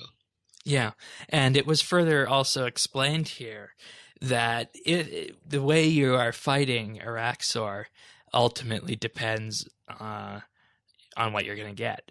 So, for example, here you have a 1 out of 2 chance of getting the same component style of the boss of the type you're fighting. So, for example, if you're fighting magic, you have a 50% chance to get an Araxi's eye if you get a component. Yeah, and that makes sense, because I fight in range gear all the time, and if you pay for an instance, Araxi will spawn in the type in the combat triangle. She's weak against you, so I was range and she spawned as magic, and thus it was a 50% chance of getting an Arax's eye when I rolled it, and I got it. Nice. And if you fail this roll, then you have a 50-50 chance of obtaining one of the other styles. So following this example, if we failed the chance at Araxi's eye when fighting magic style Araxor, then you have a 50-50 chance to get either Araxi's web or Araxi's fang. So yes, that makes sense. It's great having that all nicely explained. Going from this further here, what leg piece you get depends on the path you fought Araxor on. So when fighting Araxor down path 1, you'll get a chance at a spider leg top, path 2 a chance at spider leg middle, and down path 3 a chance at spider leg bottom. So it all depends on which path you end up taking here. And this is very important information, because I was lucky to get this info early, but for those getting a leg piece and then continuing on the same path, waiting for get another leg piece, they won't get it. They have to change path. This is a very crucial information. I agree. And you might always prefer one way or another, but now this is a reason here to go down the different paths. So also, when it comes to Araxite pheromones, they work in a slightly different way in their drop chance, in that their drop chance is affected by Araxor's current in rage, and the higher in rage, the greater chance of obtaining an Araxite pheromone. And Araxor's current in rage has no impact on the common or unique drop tables, however. So there's that. This is interesting. Yeah, I agree. 1 out of 50 chance to obtain an Araxite pheromone at 0% in rage, and 1 over We ready to do some math? 50 minus current and rage divided by 20, meaning that at 300% in rage, you have 1 out of 35%, or 1 out of 35 chance at obtaining a pheromone. Yes. So there we have it. All right. Moving on from that to the Calphite King. The Calphite King has a fairly straightforward drop table, and there's nothing special to report other than the unique drop chances. 1 out of 128 for a Dragor Rapier or Rapier offhand. Same for the Longsword and Mace. 1 out of 50 chance for getting a perfect Chitin for the Defender. 1 out of 50 chance to get a triple rare drop table as a bonus drop. And 35 out of 128 chance to get 50 cooked sharks. Those sharks. Right? I remember getting my first Death Touch darts from the raffle and used it on the Calphite King. And what do I get? Cooked sharks. That's like the big... I mean, they aren't worth that much, and it's even more than you can carry in your backpack. So it's not only that you wasted a insta-kill dart, but it's the junk is even too big for your backpack. Yeah, that's true. But I mean, if you were there with a group, then I guess that would work, right? Yes, and they'll be in masses with a Calphite King. That's what I mean. That's when the drop is actually appreciated. Yeah. All right. Now for Rise of the Six, you always get Malevolent Energy, but there's a 50% chance to get an extra energy. In order to get an actual energy, however, you need to complete the collapsing tunnels and escape through the well, or else they will disappear. Do you understand that part? To me, it basically means that you can't just teleport out after you complete. You actually need to make your way out of the dungeon effectively. Yeah, exactly. And for those who haven't done Rise of the Six, I can explain why. During Rise of the Six, you fight the Barros brothers, now empowered and with effects. But if you manage to get through it with your team, then there will be a huge loot chest. And the very second you or any of your team members open it, it's going to activate a self-destruct mechanism in the cavern. And there is a very long way to the exit. And there are two ways. There are several bridges and ledges that will lead to the exit. And everybody can use the ledges, but that is slow route. Right. But the bridge can only let one people pass before it collapses. So the common rule is that everybody use the ledge if you can, and the last person, the slowest one, will use the bridge. And you have to run out as fast as you can, because if you stay there for too long, you will taking high damage repeatedly, and you can ultimately die. So it's not only the boss fight, but also to escape from there alive. All right. And another twist to it is that the whole screen will be shaking and twisting around. So that's a unique thing, that if you think that, it's just like running from place A to place B, no, your screen will actually start turning around and shake. So that's a twist. Also, 1 out of 80 chance to get either a Malevolent or Vengeful or Merciless Shield. And all common drops have an equal 1 out of 11 chance to drop, meaning that you have a 1 out of 11 chance to get up to 10 Barrows Amulets, for example. So, there we go. That's Rise of the Six, and next up is the Legions from the Ascension Dungeon, God Wars Dungeon 2, and Nex. I think everyone will be wanting to watch God Wars Dungeon 2. So actually, I'm looking forward to Nex. That's a very, very loved boss. Yeah. Okay. Well then, I guess we'll have that to report on next week, in addition to Dimension of the Damned. That pretty much wraps us up for RuneScape coverage this week. Right now, though, we're going to move on to our questions this week. We have a bunch of questions from Chodo, so I'll I'll read these through. So let us begin from Chodo here. Hello, fellow noobs. Oops, I read that wrong. Sorry. Hood's fellow noobs. Those of you guys in Clan Quest will get the reference. Yeah, I get it. So I'm not here with you today, but my questions are, first of all, how would you rate the free-to-play updates from 1 to 10 introduced earlier this week? Shall you read them all, or shall we? I think we should just go in aggregate here. Definitely, for me, it's got to be an 8 or a 9, I think. I mean, this is the biggest free-to-play update that's been so far. And I can't say I'm disappointed. I mean, we got fletching, we got quests, we got expanded areas, and on top of that, we actually got skill fixes to crafting. So now I'm asking myself the question, if this isn't a 10, then what is? Well, I just have real problems giving out 10s and 5s. Yeah, but you gotta ask yourself that if this isn't a 10, then what is? I mean, I'm a person who personally believes that it can always be better and it can always be worse. But at some point, you gotta ask yourself, do you have the imagination to think something that is better? And actually, right now, I'm feeling not only proud, but very satisfied with all these free-to-play updates. And I'm not even playing free-to-play, but I'm very satisfied and incredibly happy. So I gotta actually give this a 10, Shane. I gotta give this a 10.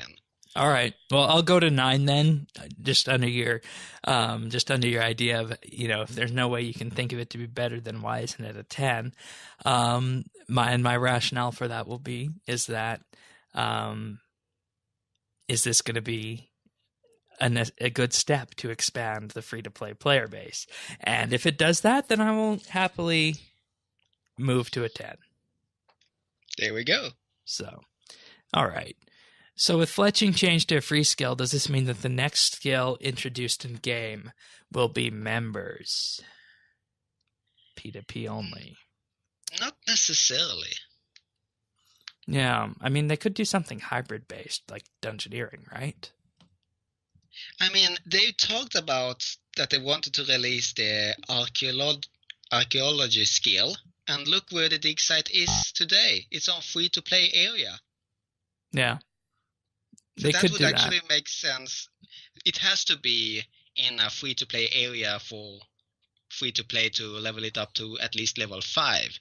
And in that sense, that dig site is just around the corner, that you could level it up a little bit further until you get to member content. So not necessarily, Chodo. I think the next skill has potential to be free-to-play. All right.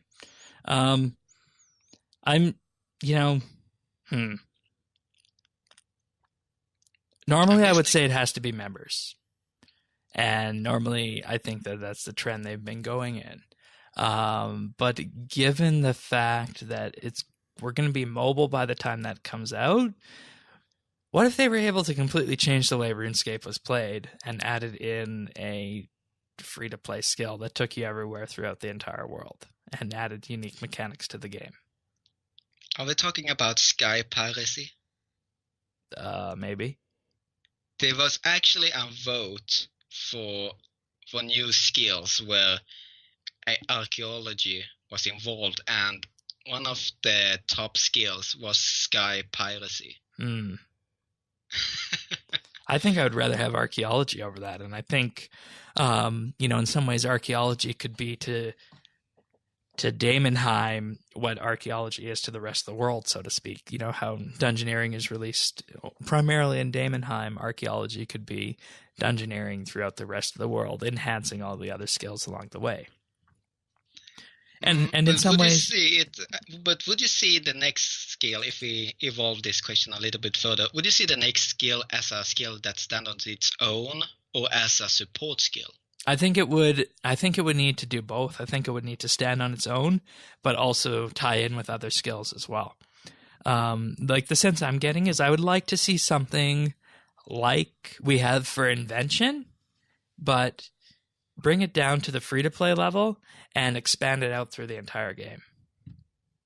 Okay. So that would be my preference, and so that would make it a hybrid skill. Okay. And number 3, I was surprised to find that many updates benefit free-to-play Iron Men, as we can now obtain and craft armors like Mystic and Dragonhide. We can also access new abilities in D&Ds and 7 new quests. So the question is it correct to assume that free-to-play is now kind of completed and will not receive major updates for a long time? I'm going to answer no on this one. I think it makes a lot of sense at this point to be updating free-to-play.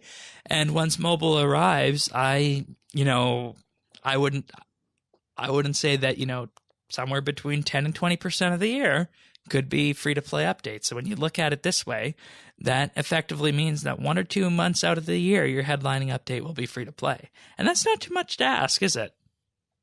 No, so, it's not.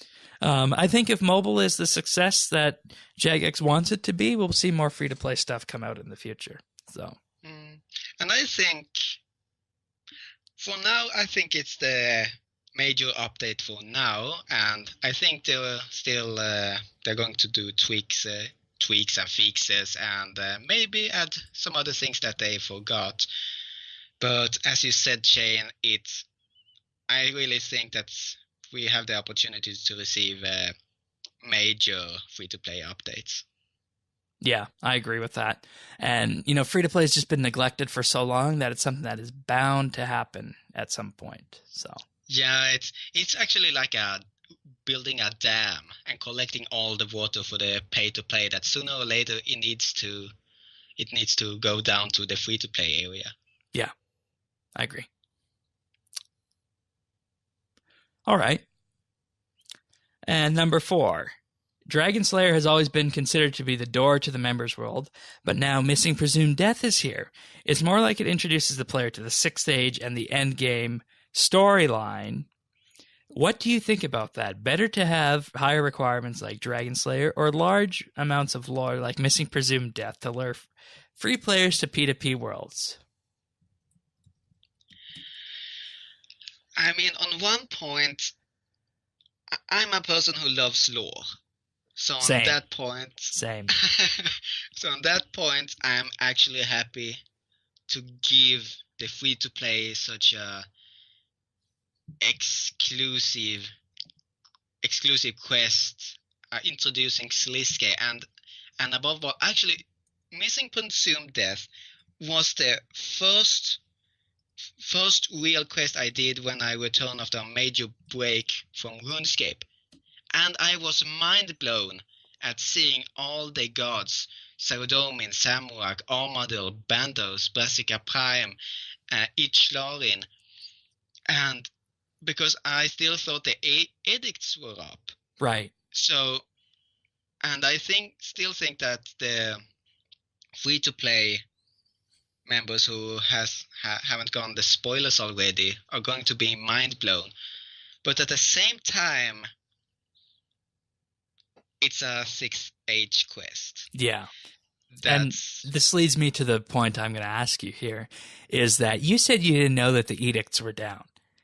How is someone who is going to do Missing Presumed Death, who might have read lore somewhere, going to know that the edicts are down, since they can't do the Guthix quest? That's an interesting question.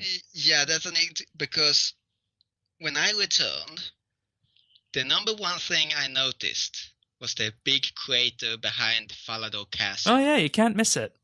Yeah, I certainly couldn't miss it. Now it's reclaimed by nature, but it was still like I really couldn't miss it. I mean, what happened here? And then I got the news of Saradomin and Zamorak. So in one way or another, I accepted that Jagex had stepped over that line and that the edicts somehow now doesn't affect the gods. It was much later when I did the spoiler here, the world wakes, that I learned the reason of why the edicts doesn't affect the gods anymore. I'm not gonna give more spoilers than that, but how the free-to-play are going to handle it, the only thing I can think of is to cover it up, to not mention the edicts. Yeah, but if you do that, that's evading the point, because the edicts are what that entire quest line depends on. Yeah, you're right about that, because it's a very relevant topic in the late 5th Age quest, the edicts. So that's it. Like, and see, this is the core issue with making Missing Presumed Death free to play. I mean, what they could ultimately do is they could just come to RSBANDB update, and we could give a nice summary of what happens before Missing Presumed Death. I could. Like, wasn't there that other one also, Death of Chivalry? Yes, Death that dealt with Sarah Domin. Yeah, Sarah Domin comes to the Edgeville Monastery and tasks you, the adventurer, and Sir Owen to infiltrate the Black Knight's castle and retrieve a wand for him. That could have been made free to play as well, because that's set in the Black Knight's fortress. And that's actually free to play already. It is? Oh, yeah, okay. It is. So that's actually, I'm just thinking here at the top of my head if there's any other 6th Age quest, because if not, that's actually the first 6th Age quest for free to play. Yeah. And that would make Missing Presumed Death the second one. Well, I mean, we're in a similar situation, because if you look at the World Wakes, it's got a list of recommended quests as well, like Ritual of the Majorat, Chosen Commander, and whatnot. And you don't necessarily need to do that. The question though is, does free-to-play, do you think free-to-play would have a high enough combat level to do the World Wakes? Not a chance. I mean...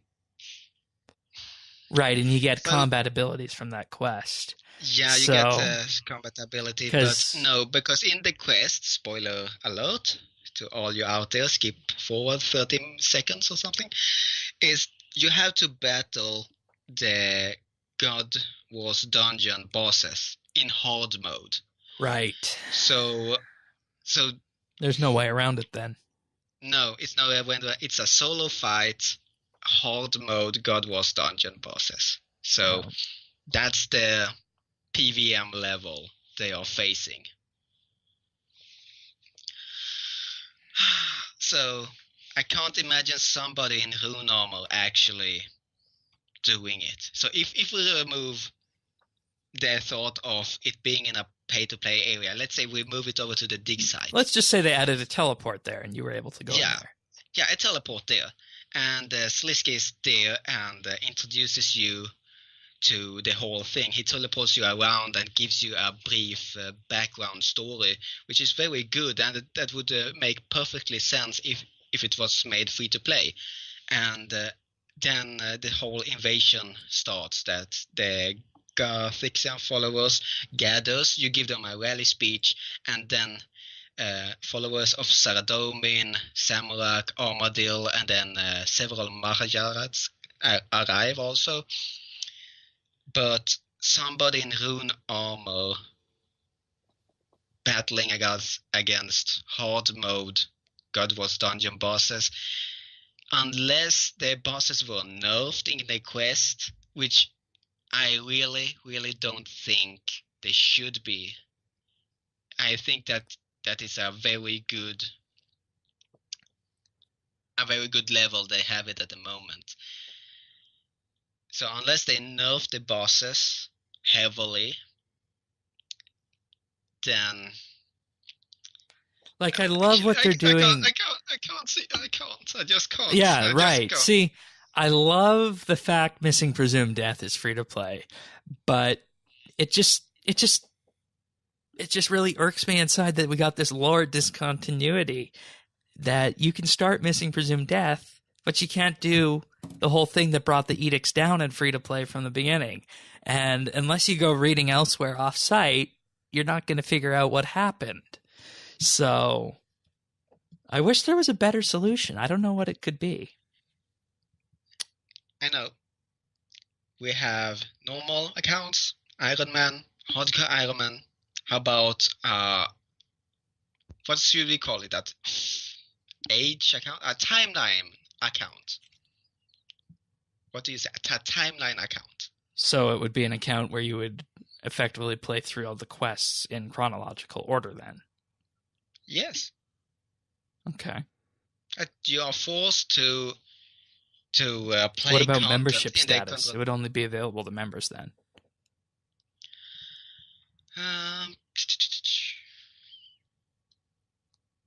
Probably. No. But on the other hand, Chodo mentions Dragon Slayer. Higher requirements or lore. And like we have effectively here stumbled onto the issue with lore. I don't think there's any way around it. I don't think you and I have any good solutions for this. It's just an awkward stance here for this quest, to be honest. And in some ways, I think Chodo's other option of quests like Dragon Slayer would be better, because I personally really enjoy the lore of this game, and I wouldn't want it being compartmentalized and split up. Yeah. I really don't want to hear myself say no to Missing Presumed Death, because it was a mind blower to me. But, right?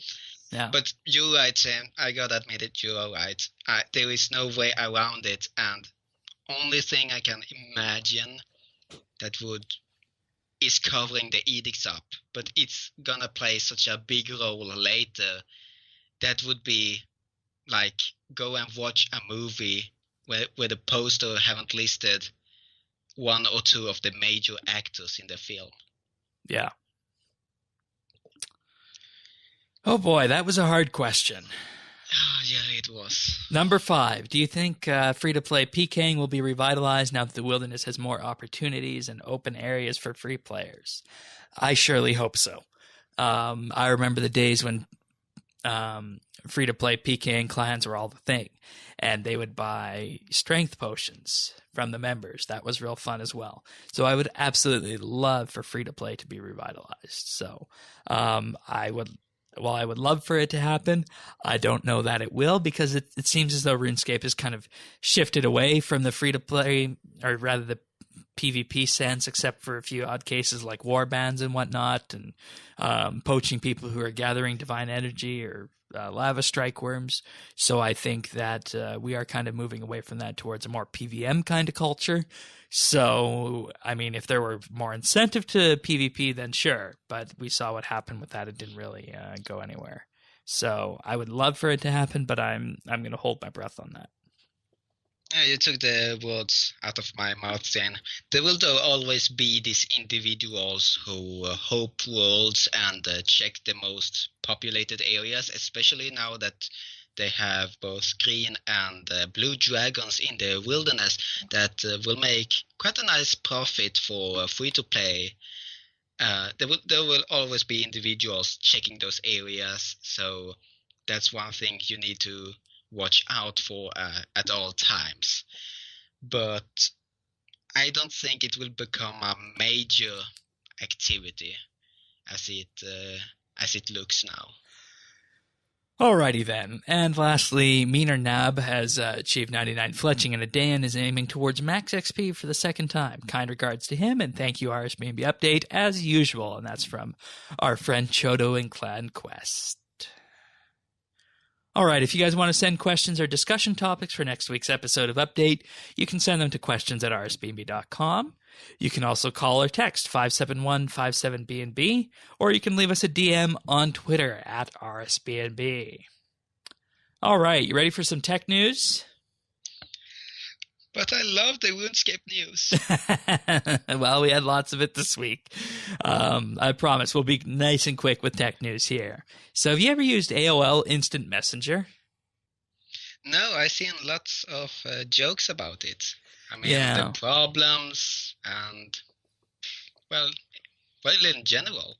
But tell me more, Shane. So AOL Instant Messenger was very popular in the 1990s. It started running in 1997, and it was pretty much the dominant online chat platform in the U.S. among people who just wanted to chat before Facebook became a thing because, you know, when Facebook came around, people started using Facebook Messenger and iMessage and Google Hangouts and all that. But there were still the AOL Instant Messenger holdouts. So it's run since 1997, and AOL announced that on December 15th, AOL Instant Messenger will be shutting down. AOL says, "We know there have been many loyal fans who have used AIM for decades, and we have loved working and building the first chat app of its kind since 1997. Our focus will be on providing the kind of innovative experiences that customers want. We're more excited than ever to focus on building the next generation of iconic brands and life-changing products."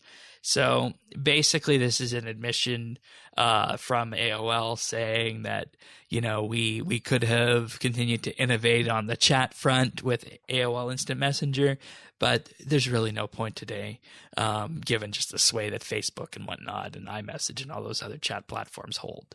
And, you know, I've even thought of this as well. Like, how many times do you just go to chat with someone? You just go wherever you text message or iMessage them, right? You don't use a standalone chat application anymore. So No. And the email they sent out said, "Dear AIM user, we see that you've used AOL Instant Messenger in the past, so we wanted to let you know that AIM will be discontinued and will no longer work as of December 15th, 2017. Before December 15th, you can continue to use the service, but after December 15th, you will no longer have access to AIM and your data will be deleted. If you use an @aim.com email address, your email account will not be affected and you will still be able to send and receive email as usual. We loved working on AIM for you, from sending the perfect away message to that familiar ring of an incoming chat. AIM will always have a special place in our hearts, and as we move forward, all of us at AOL, now Oath, are excited to continue building the next generation of iconic brands and life-changing products for users around the world." So that is truly an end of the era, starting off when the internet was really just getting started in 1997. I was always more of an MSN user. What did you use back then before modern chat with people? It was MSN. Okay. Yeah, I remember using it a lot and having facecam conversation, even playing cards with a webcam. Oh yeah, that makes sense. One thing we used to do is use the MSN Plus extension and send lots of sounds back and forth between people. So Okay. yeah, that was the old school way of chatting and whatnot. So AOL Instant Messenger is fading away as one of the relics of the first internet, and it's interesting to think that people just getting online now have probably never used something like AOL Instant Messenger. Much like people from this era don't know the pains of booting into MS-DOS to play games. So I'm sure I mean, I have a brother who didn't even know what a diskette was. Yeah, see? There you go. And that shocked me, because if you look at the saving icon, it's a disk, and you don't know what it means otherwise. Yeah. Yeah. Did you ever use 5 1/4-inch floppy disks, or did you just use the 3 1/2 smaller ones? I actually used the bigger ones. Okay. It was okay. like, well, it was so long ago. See, there you go. You're not that old. Yes, I am, Shane. Well, we can compare notes on that. VHS tapes is another example, but we're going down memory lane here of old technology. Yeah, I remember VHS. Yeah, I even recorded a lot of TV shows on VHS. Yep. And I even remember the revolution when you could set the timer on your tape, and I don't even need to be at home, but then realize that whoops, the TV must be on for it to record. and I can't leave the TV on while I'm not at home. Oh, what a world we live in. And Yeah, what a world. speaking further on that, Alphabet, the parent company of Google, is closer to using balloons for telecom in Puerto Rico. As everyone knows, Puerto Rico was devastated by hurricanes Irma and Maria that left more than 90% of the island without cell phone coverage and power. So Google has been in contact with Puerto Rico, or rather Alphabet has, and they have been looking at deploying their Project Loon technology. So after this, the Federal Communications Commission, which is the organization in the U.S. that regulates things like broadband and cellular, gave Alphabet the green light to fly 30 balloons over Puerto Rico and the U.S. Virgin Islands for up to 6 months. And if this works as planned out, Alphabet's balloons will soon help to replace the thousands of cell phone towers that were knocked out by the hurricanes. And the balloons would provide both voice and data service through local carriers to user phones. The details of the arrangements aren't complete, but in the application to the FCC, Alphabet included letters and emails from 8 wireless carriers in Puerto Rico in which they consented for Loon to use their frequencies for disaster relief and to restore limited communications. And 2 of these were dated last Friday. So as you can see here, Alphabet moving quickly on this. Previously, Loon has been used to deploy emergency phone service in Peru following flooding. And in Peru, Alphabet had already been working closely with the local wireless network, Telefonica, to coordinate spectrum use and prepare handsets to work with its balloons. They say in Puerto Rico, things are a little bit more complicated because things are starting from scratch, and Loon needs to be integrated with a telco partner's network, so the balloons can't do it alone, but the balloons will definitely help. So you guys might recall a number of years ago we talked about Loon on the podcast when it was still part of Google and not Alphabet, and it was being tested in New Zealand to great effect as well. So basically this is the realization of that little project that started off small, and it's now being used in parts of the world that have had their technological infrastructure destroyed by natural disaster. So basically, if you're wanting some technical details about this, 30 Loon balloons will float 20 kilometers above the Earth in the stratosphere, relaying communications between Alphabet's own ground stations connected to the surviving networks and the user's wireless handsets. So it's kind of a interoperability thing right there. And each balloon can cover 5,000 square kilometers. So this is Alphabet really using some of these new technologies to great effect here. And, just as we were talking about the phasing of AIM and AOL, phasing that out, we have that replaced with brand new technologies like Loon, who can deploy cellular and data networks anywhere in the world based on some ground services that are available. So truly interesting times that we live in. Yeah, this is really incredible. I mean, whenever we are building something, we always need to adapt to the environment. For example, here in Sweden, we have very strong winds. So it didn't take us long to realize that if we are putting cables everywhere, trees are just going to knock them down. So we started digging them under the ground. And then there are lots of other areas where winds aren't a problem, but earthquakes are, and many other factors. So this is a great example that no matter what kind of environment you really live in, with these balloons, it can help a lot. Indeed, and it'll be really interesting to see what this looks like once they've been deployed, and how, if there's any kind of technological hiccups, and where the next application for this will be going forward. So definitely going to keep my eye on this. Oh yeah, very interesting. Our final piece of tech news is that Bitcoin has rocketed above the $5,000 mark. So this past Thursday, just today, Bitcoin jumped as much as 8% on the day as investors shrugged off latest warnings about the risks of buying into this cryptocurrency market. And this puts Bitcoin above the $5,000 mark. So if we look at one Bitcoin to US dollars, one Bitcoin is worth $5,347 US and 47 cents. And just a bit of an example here. When Bitcoin first came around, anyone could mine this with a relatively simple set of hardware on their computer, and you would get 50 Bitcoins at a time. So if you got 50 Bitcoins when this first came out, you have $267,000 just sitting there. Everybody is going to check their computers now. Yeah, if you mined Bitcoin back then, but unfortunately it's got a lot harder to mine now. We talked a bit about this when Dave was on the show last month.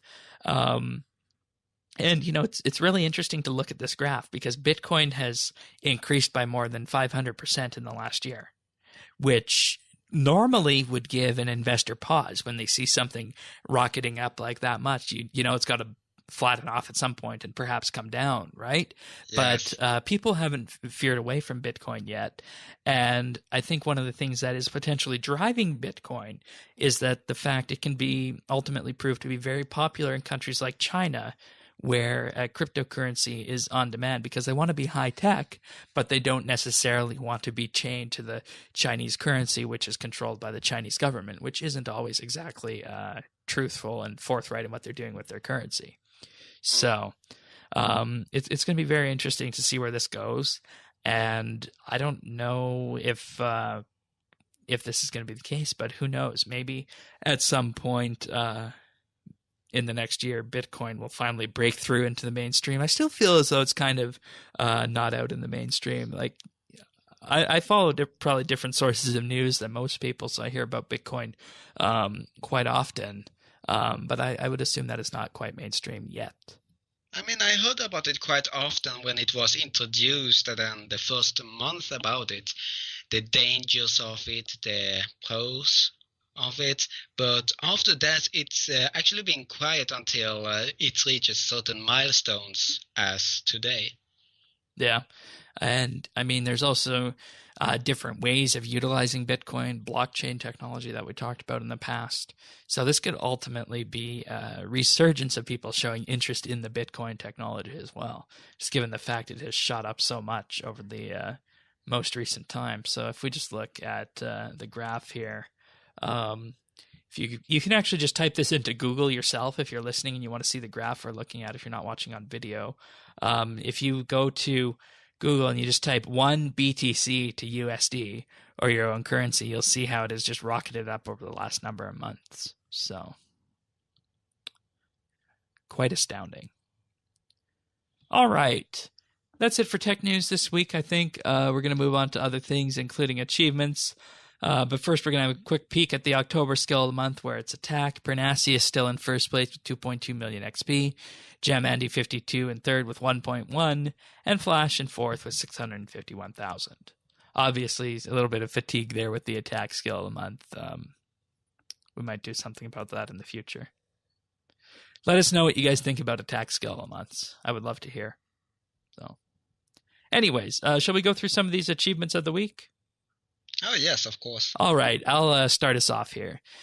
So we got Classic R2D2 with 99 attack on October 11th. Tora to Hippie with 99 crafting on the 9th. Continuing through this, Chodo 3000, who sent in our question earlier, with 99 woodcutting also on the 9th. Mama Mystic with 99 summoning on the 8th. Duke Juker with 99 dungeoneering on October 7th. The Firewatch with 99 defense on the 7th as well. Mama Mystic again with 99 agility and 99 prayer also on the 7th. And finally, J1, J2, J3, otherwise known as Trekkie, with 99 invention on the 7th as well. Congratulations, guys. And then we have Choto, who, as you said, sent in the question we had this week, with 99 cooking on the 6th of October. And on the same day, Tora the Hippie with 99 Slayer and Math374 with 99 Crafting. Congratulations. The 5th of October, we got Rotators with 99 Slayer and Silver Wiz 9 with 99 Hunter. And then we got Sina ATN with 99 Firemaking, also on the 5th of October. And Daydreamer with 99 Fishing on the 3rd of October, along with Jade Gizmo with 99 Construction. Nicely done, everyone. I love hearing these achievements, and this is a lot for a non-double XP weekend, so good job all around. So Shane, what do you have on your mind? Well, this week I'm going to talk about something that might seem a bit second nature to most people out there, specifically to those of you guys out there who use Android. Because if you use an Android phone, you get access to Google and what used to be the Google Now feed, but now they're just calling it the Google feed. It uses your search history and your browsing history, if you allow it to kind of gauge your interests and see what you're going to be looking at, or what you want to look at preemptively on your phone. So, for example, it gives me my tech news, it gives me my Star Trek news, and it can, from time to time, give me my RuneScape news. And, the interesting part about this is that it is natively available on Android, but if you happen to use an iOS device, you can actually access that now in the same way that Android users can. And the way you do this is you just download the default Google app to your phone. Now you might say to yourself, what do I need a Google app for? I don't need a way to search Google with an app. What effectively happens when you're using iOS is you can just search from the system search pane for whatever you're wanting to look for, and it will provide results via Google without any questions asked. Or you can just go into Safari and search for a website using standard Google, as we always do. But what this one does is it's just an application, and you can pop it open whenever you start your day or midway through the day, and it'll just give you contextual information based on what you search and what information you provide it to, and it'll give you all the pertinent information. Like if you're leaving in the morning, it'll tell you travel times. If you're getting ready to go, it'll tell you what the weather is, but it can also fill in news and whatnot. And it's not limited to certain websites like a RSS feed or a Twitter feed would be, so that if you only subscribe to 5 or 6 on Twitter or RSS, you only get them from there. This goes from sources that you don't subscribe to as well. So I've actually found it a really good way of just kind of going out, getting a quick overview of what's going on, aside from going through the social feed, which I do most days and numerous times through the days to figure out what's happening. So this is just a good summary method of doing it. And yes, this is available to everyone on Android already. And if you're on iOS, just download the Google app, log in with your Google account, and you'll be presented with what should hopefully be relevant information. I know there was some thought in the summer that they might be bringing this to Google Desktop as well, but I haven't seen it yet. So we'll just have to wait and see on that. Also, another interesting thing with this is it lets you do voice searches by saying, "Okay, Google," if you want to have that as an option as well. So that is the Google app for iOS. That's the pick of the week. So I know you use Android, so that's probably news to you, right? Yeah, I'm already using Android, and I'm basically what I call snowed in on Android. So I'm not gonna say anything about iOS being inferior or anything, because I actually do think that people that are snowed in, like myself, don't have the right to say anything like that. Because well, I commend you for saying that. I don't have the right to say that, I have been using Android all my life, so I can't say anything about something else I haven't tried yet. All right, fair enough. What have you been up to on RS in that case? Oh, well, they're free to play. Well, I wasn't playing free to play, but as I mentioned earlier, the Gnome shop in Berthop got a huge boost in the wares, both in range and mage supplies. So I went straight there and disassembled the whole shop.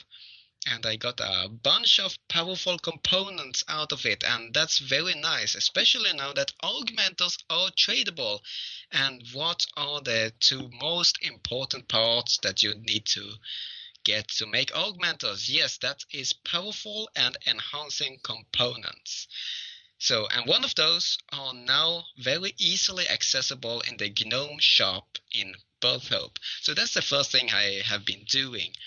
The second thing is going on foot. I'm basically been running around without usage of lodestone, experiencing the Gelinor and Esgernia like anew. No lodestones, like old school. Yeah, it's good. Just running around and see all the fences that doesn't exist anymore, see all the new areas, and see how them doing some clever work in terms of letting the free-to-play exploration be. And then seeing myself that, yeah, this is really good. And now that I think about it, I really never mentioned how proud I am that Fletching is a free-to-play skill now that completes the preparation for combat in terms of range in the combat triangle. Yeah, that's another huge thing as well. Yeah, that is such a huge thing, because you already got mining and smithing that backs up melee in the combat triangle, and then rune crafting and regular crafting for the mage, but not the range one. Fletching was the one thing that free-to-play really needed. And it was given. And we should all be proud of Jagex for that one. Absolutely. I 100% agree with that. And the very last thing I did is bank standing, because, bank standing with my Vex. I have to admit, I still have this 11 steps boundary from the Grand Exchange, and trying to scream, like, invite people to Clan Quest and generally help them. And then I took the Vex and went to the north side and realized, from the south side it's 11 steps, from the north side it's actually 5 steps. But then there comes with the who's at the north side of the GE. Well, not as many. So I ended up being on the south side. So I'm still waiting for those clan vexillums that I talked about last week. Yeah, I 100% agree with that as well. We had lots of discussion about that last week, and it'd be good if they had that option at the exchange. So, yeah, a place for information and items. Yeah. All right. Well, as for me this week on RS, I have been working on my own invention as well. So, as we talked about before, there's lots of good stuff with invention. I really want to get it up to at least 99, maybe even beyond that. So that's what I've been working on. I've been just doing fishing rods, but I am thinking that I should up the ante and go out and do some range training and augment some armor as well, just to really get the XP rate going with that. So that's what I've been up to on RS. Of course, also experiencing NovtumberFest, but I feel like I'm missing out on my invention training if I'm there right now. So I haven't really done too much NovtumberFest. I just took a spin around it for the sake of this podcast. So I have to admit, I took the expensive route down invention, that I took a god sword and then body and legs, augmented all 3 of them. And then I went to a place where I knew nobody would go to train invention. And that's, how do you pronounce the Samregal? Did I pronounce it right? Yeah, Samregal's staff? Samregal's hideout, where the armored zombies are. They're actually very good magic training. That's actually a classic method from back in the day. Yes. Another good magic training method I heard is the Nihils on Freshens. Oh yeah, they also. Yeah. So all 3 at the same time, and then disassemble at level 10. Keep going, and you will be 99 in no time, Shane. I think I'm going to go for a ranged method, to be honest. Okay. Because I also need to train ranged, but I'll sort that out on my own, find out what the best thing to kill is. I'm thinking Dark Beasts, since they're relatively AFKable. Oh yeah, I mean, I never really play AFK Escape, but Oh, okay. dog beats are incredibly popular. Yeah, I agree. That's the reason I'm trying to get a soul now and then for my own dungeon and then share it. It's a shame you need to be online for somebody to access the dungeon, but Yeah. hey, it's still It'd a be dungeon. a little bit too powerful otherwise, but anyways, I believe that wraps this episode of RSBANDB Update. So thank you for being here, everyone. If you want to find more about that, we're on Twitter at RSBANDB. If you want to chat with us in-game, it's Friends Chat Bits Bytes. Full show notes available at update.rsbnb.com. And with that being said, we'll see you next week for another episode of RSBANDB Update. Next week, be there. Bye-bye.